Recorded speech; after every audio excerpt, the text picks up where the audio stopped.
Yun, what's up guys, no? Habang may ginagawa tayo dito ganina, no? Merong dumating sa ating parcel ito. May dumating sa ating parcel ito. I-unbox natin ito. Tingnan natin kung maganda natin na order natin na parcel galing kay Shopee. So, ito OPK watch po ito.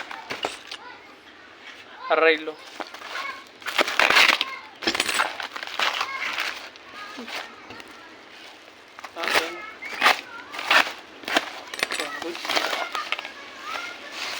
Okay, and OPK, no? Open Popular Key.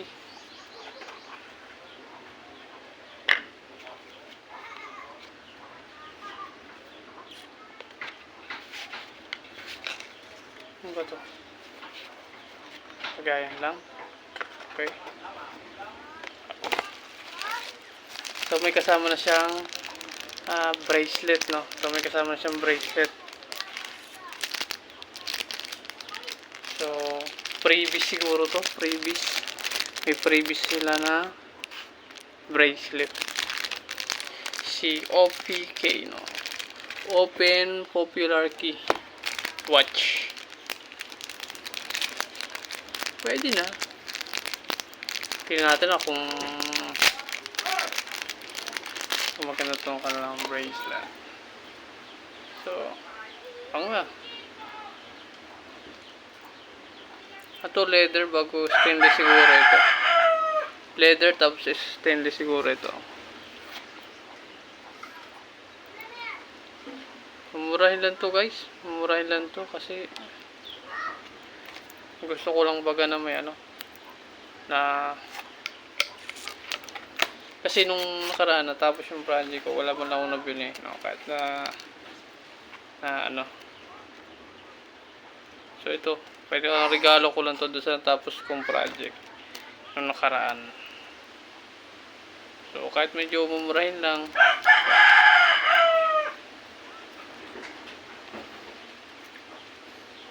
so, pwede na. Tapos ito yung box nya, OPK. Doon ang pagkakapos.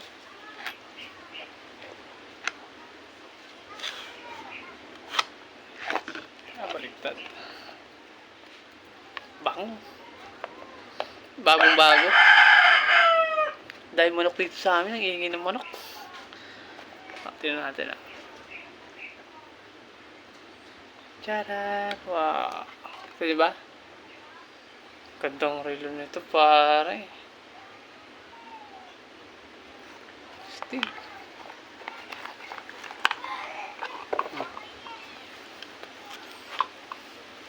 Watch. Ito ba?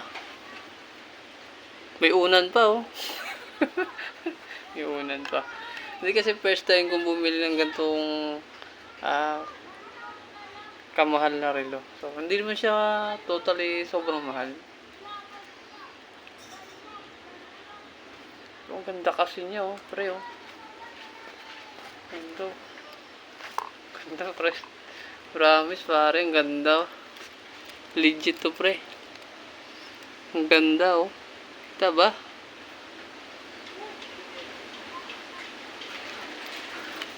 Tapos medyo magaan lang siya, hindi siya sobrang bigat.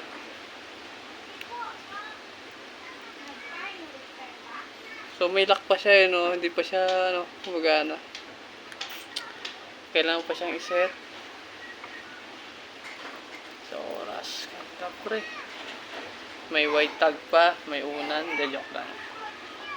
Unan talaga. Gandang relo nito pre. Tapos merong pangkalas. Tapos manual. Hinahanap ko yung paano ma-adjust to. Paano ko to i-adjust? Kasi malamang huwag sa akin to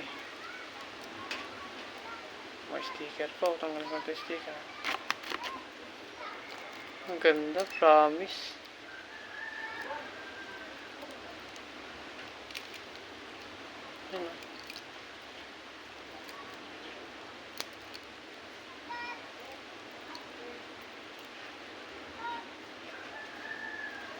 Hindi, first time ko lang kasi bibili ng gantong relo.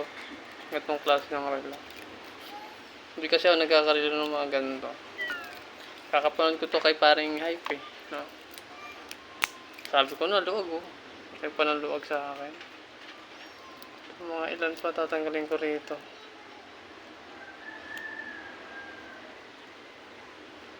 Isa, dalawa, apat. Apat na links pa yung tatanggalin ko. So, ang problema ko dito, paano ko siya i-adjust pa sisikipan.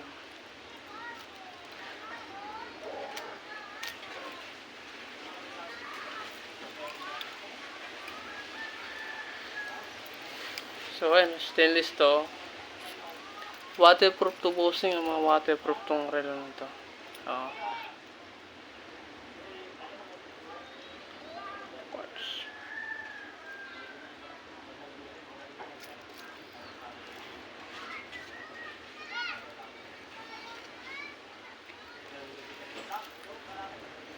Masyadong kita eh.